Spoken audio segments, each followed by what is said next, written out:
Manuel Ugarte, au centre de l'attention aujourd'hui car il est pisté et annoncé au PSG, nous allons nous pencher sur qui est ce joueur.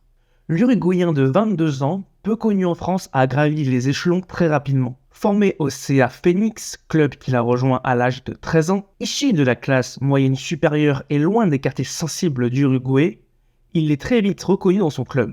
C'est à seulement 15 ans, un soir de décembre en 2014, qu'il intègre pour la première fois l'équipe première. Malgré un avenir très prometteur, le jeune Ugarte est obligé de jongler entre le football et sa scolarité. Malgré tout son talent, Manuel Ugarte navigue entre l'équipe première et la réserve pendant un bon moment. C'est seulement en 2019 qu'il intègre l'équipe première pour de bon et participe à 35 rencontres. Il obtient même le brassard de capitaine, ce qui l'amène à 19 ans à s'en aller et à atterrir au Portugal. Alors que de nombreux Uruguayens préfèrent partir en MLS, le jeune joueur décide lui d'aller en Portugal.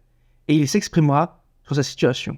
Il dira, et je le cite, « J'ai parlé avec ma famille et on a décidé que c'était la meilleure option pour ma carrière. » Famalicão est un club rempli de jeunes joueurs et possède une structure incroyable. Alors qu'il venait tout juste d'être transféré à Famalicão pour 4,10 millions, il lui fallut que 6 mois et 20 petits matchs pour taper dans l'œil du Sporting Portugal. Le club est prêt à déposer 10,5 millions et le voici de nouveau transféré dans un nouveau club au Portugal. Manuel Ugarte est depuis au Sporting et cela fait maintenant 2 ans qu'il porte les couleurs de cette équipe. Alors que le mercato d'été approche, tout semble porter à croire que le joueur va partir. De nombreux clubs ont été intéressés durant les 6 derniers mois et l'été risque de lui faire prendre une décision. Alors que son entraîneur, son club et son agent semblent tous certains que le joueur va partir, on peut se demander pourquoi tout le monde veut le voir ailleurs. Était-ce parce que le joueur est un crack absolu et qu'il mérite de jouer au plus haut niveau, ou serait-ce parce que le Sporting Portugal a loupé une qualification en Champions League et il a besoin de vendre?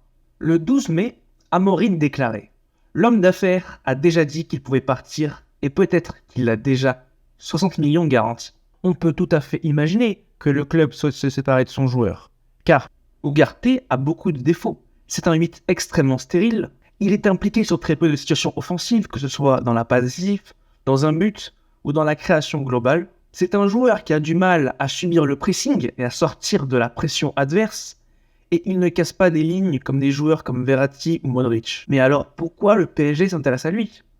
Pire, pourquoi le PSG veut l'acheter à tout prix? Eh bien, c'est parce que le jeune Uruguayen est un véritable ratisseur. Il est capable d'écœurer totalement une équipe lors d'un match. Une véritable brute physique, un rock défensif qui réalise énormément de passes précises, lui a valu même un surnom plus que prestigieux. Effectivement, Ugarte est surnommé le mini Busquets, et il a lui-même réagi à ce surnom. Il y a encore un long chemin à parcourir pour être Busquets. Je l'aime beaucoup. Je ne sais pas si nous avons des manières de jouer similaires, mais je l'aime beaucoup. C'est un objectif, et il reste encore un long chemin à parcourir. Il réalise assez peu de passes tranchantes qui cassent des lignes, de manière globale des passes progressives. Mais il n'en reste moins qu'il a un très bon ratio de passes réussies. Il aime les combinaisons courtes, pouvoir jouer avec ses coéquipiers autour de lui, et il pourrait le réaliser au PSG. On peut donc conclure que Ugarte est un véritable mur défensif. Il a des statistiques et des qualités défensives qui dépassent la quasi-totalité des joueurs actuels. Mais il semble malheureusement être aussi absolu sur ses points forts que fragile sur ses points faibles. Paris va payer cher, effectivement. On parle de sa clause libératoire de 60 millions, une véritable somme, surtout pour un joueur qui semble ne pas être totalement fini. Mais Paris va devoir payer cher car la concurrence est rude. Liverpool l'observait encore il y a quelques mois et d'autres clubs le surveillent toujours. Paris a enfin trouvé son numéro 6. Une sentinelle. Le joueur qui lui manque depuis le départ de Thiago Motta. Cependant, le PSG devra bien prendre conscience de ses qualités et de ses défauts. Le joueur est un joueur qui aime tacler, quitte à faire une faute quand elle est nécessaire. Il va prendre énormément de place sur le terrain, permettre à ses joueurs qui sont plus devant de pouvoir prendre des risques, d'être une sécurité pour eux lors de leur perte de balle. Mais le PSG ne doit surtout pas cramer un nouveau joueur, un nouveau milieu de terrain. Il ne doit pas le mettre dans des situations délicates et l'obliger à être seul. Le PSG est comme tous les ans beaucoup décrié et Manuel Ugarte ne pourra pas régler tous les maux de ce PSG-là. J'espère que le mercato du PSG sera globalement réussi et qu'il permettra à des joueurs comme lui de pouvoir briller au sein d'un collectif.